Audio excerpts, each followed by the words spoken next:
Alright, trigger warning. First off, I couldn't be fucked to shave. But the second thing is, I know that there's going to be a lot of people that are going to say very, very reddity talking points to this video. And I am fully prepared for that. In that, I'll probably be arguing with you for hours in the comments about things that are not going to be changed, and we're going to entrench ourselves further into our viewpoint. But it is about Jordan Peterson.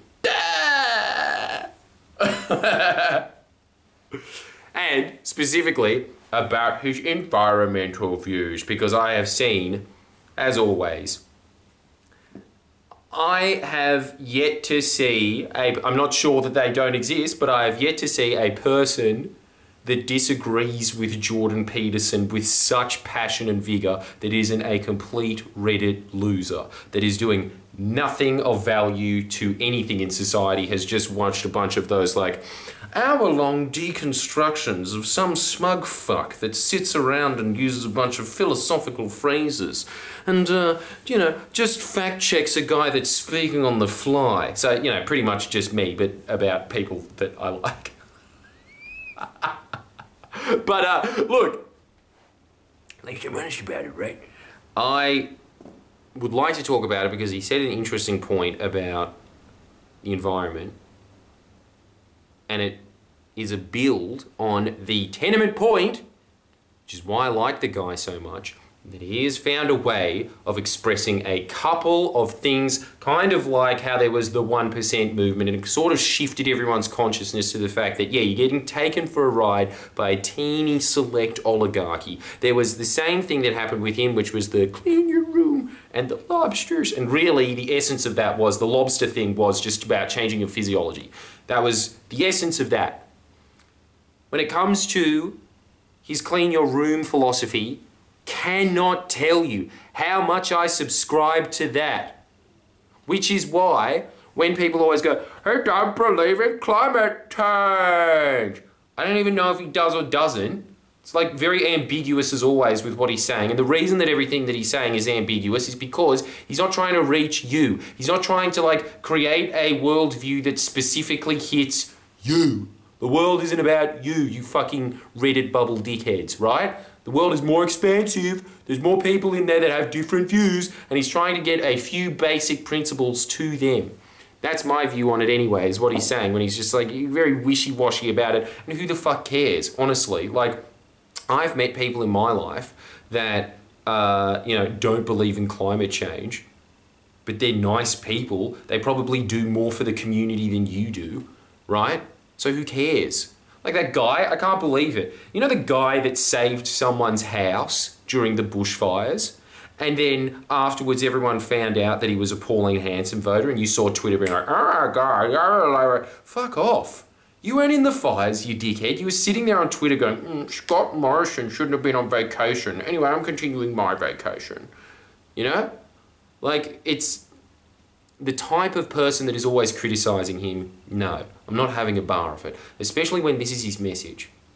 And this is something that I have really come into my own with recently, and that thing is, are you ready for this? Think local, act global. But I'm talking about this in a self-help principle term, right? Which is that when you do what is in your locus of control and you master that, which is what he's talking about. When you master your locus of control, your locus expands a little.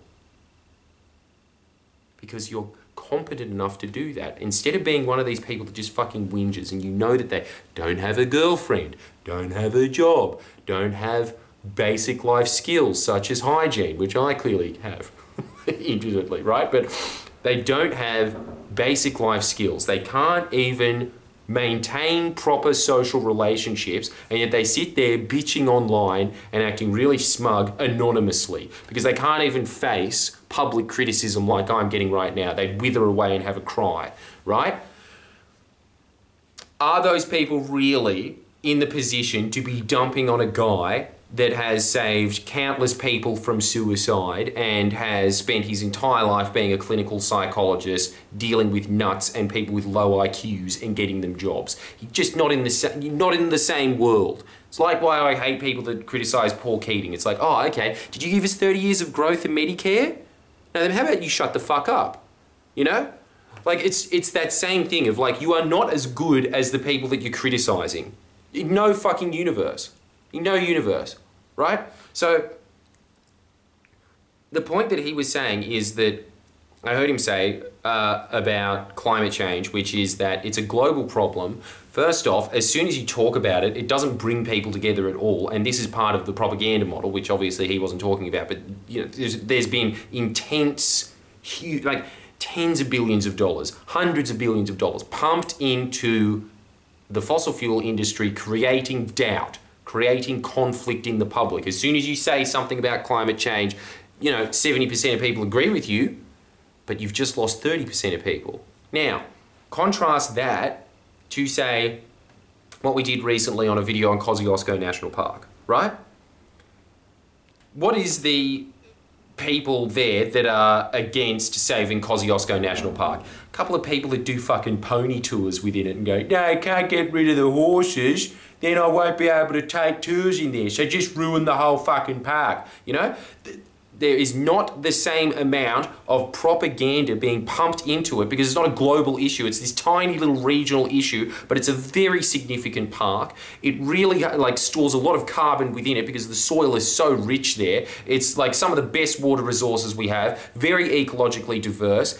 And like how we did a video then, flooded it with over 10,000 submissions. Our lawyer was just hoping for 500. We got 10,000 submissions into this. They have to look through all of that. That's just complicated the process massively for them because they're going to have to look through it. It's also, because it's shedded a lot of light to it and people wrote to their MPs, they're going to have to respond to it. They're at least conscious of it. There would be a few MPs that would think, oh, okay, I'm going to add some pressure to this. And because John was obviously weak in the first place with what he was trying to do there, it's given him a massive setback. The next thing that I was thinking about, and this is because I started looking more locally. I started, instead of, you know, sitting there and complaining that it's not fair. Some people can buy entire apartment blocks and they can manipulate the housing market. Well, what about this instead? How about you just buy a shack and then you do it up? And then you sell it for a small profit. And then you move up from there. And then you can be one of those people that buy, don't manipulate the housing market, but one down from that. Yes, do you see what I'm saying? It's just like, look, this whole time I've been sitting there and I'm mostly just yelling at myself at the moment as well. For years, my only thought was get Labor Party elected, get Labor Party elected, get Labor Party elected. That is a huge call for a YouTube channel. Massive call. I'm saying that I'm going to get a government of one of the richest nations on earth in the OECD elected, when there's an entire media nexus against getting them elected. But what we have accumulated in that time, what you've got to be grateful for, is a big, concerned audience, people like you, that are really good people, honestly very good people. When I go out and meet my audience, the difference between you and, say, one of the audiences of one of the ABC crowd comedians, it's night and day. They're always dickheads. They're always like, I work for Vivid and all that kind of just, you know, AKA, I'm a fucking leech that sucks off the taxpayer. My parents are fucking leeches that suck off the taxpayer. And for some reason, we're just lucky in this scenario, but we think we're better than everyone. Mine, you look at it most of the time, what is it? It's a combination of like professors, the unemployed, self-made millionaires, nurses, teachers, firefighters, just average fucking people that have good hearts, hearts of gold from within. And so we have those people together. And now we can do Bernie Sanders stuff. It made me realise there is a lot of projects that we could just say, nah, not having that. Everyone chuck in $1 or $2. We are going to raise the funds to front a massive legal challenge to these people, and we can frustrate it for years, to the point that you could probably get a lot of property developers that are doing horrendous things to say, nah, fuck it, I'm just going to leave it as is. And in the meantime, you'd be setting precedents. Isn't that a lot better than just sitting there and despairing about, oh, the world's not doing enough about climate change? Well, how about you sit around and preserve local environments that you are capable of preserving, that you're capable of assisting, that you're capable of changing for the better. It only takes a small amount of people to do that. Now, in self-help, when this comes to you, because obviously the only person that you really can influence is yourself, that you get to that position, right? Wouldn't it be incredible? Wouldn't it be incredible? Say with this Jordan Peterson, for instance, right? Instead of sitting there and talking about how you intellectually disagree with him and he shouldn't be talking about things that he doesn't know what he's talking about. When, like, you look at the fucking things that most of those people are like, you don't know what you're talking about, bro. It's just like, yeah, but neither do you. You start your fucking sentences with bad take. You just regurgitate the worst of YouTube channels. That's you, right? Instead of doing that, how about you focus on messages like this? How about you focus on the overall message of Jordan Peterson, for instance? And if that's not your cup of tea, whatever, maybe just don't inundate your time with it, because you are sitting there wasting it instead of just sitting there and feeling smug about yourself. What a terrible consolation prize. Sitting there and being smug instead of sitting there and learning something instead that would benefit you, that would actually do what Jordan Peterson is talking about, which is like cleaning your room, you know, getting to that next locus. Just thinking about how you can expand from there. I'll tell you what, it's something that I've forgotten, and again, as I've said 1,000 times, the reason that I do these videos, one of the main reasons, is to just remind myself of the things that are just so basic that you forget in your day-to-day. But one of the big things is locus of control. I remember reading that in the Stephen Covey book. It might have been the one of the first self-help books I ever read, and it was revolutionary to me. Revolutionary to me, which is just focus on what you can control. The reason that you want to focus on what you can control is because when you do that, you start building competence. Instead of when you focus on what you can't control, honestly, first of all, you become more depressed, but also I just think you become a worse person. I honestly do think that. I think that people that sit around and think, how can I help with this? How can I help with that? All right, I'm not in the position to do that, that's fine. What can I do? What can I do? And I'm talking about all facets of your life. Those people get better. They get better. So that's what you should be focusing on. That's my big upshot. That's what I'm getting at anyway.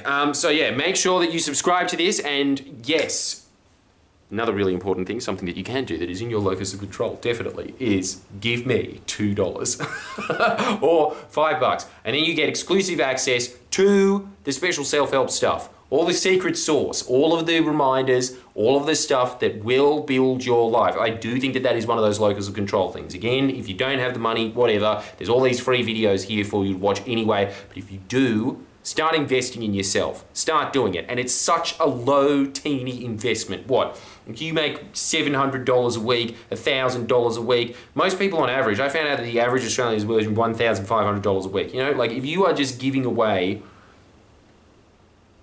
I'm actually at this stage where I'm like trying to think of ways that I can get it. But like, I remember that Brian Tracy said a while ago that if you just invest, and I know this is very self-interested, but I totally think it's true as well. If you just invest 10% on yourself, and I'm not talking about me, I'm talking about whatever skills in life you need to accumulate. But if you invest 10% into yourself and improving yourself, it just keeps building on itself, because most people don't invest in themselves. It's just like, you have to think of life as university, yeah?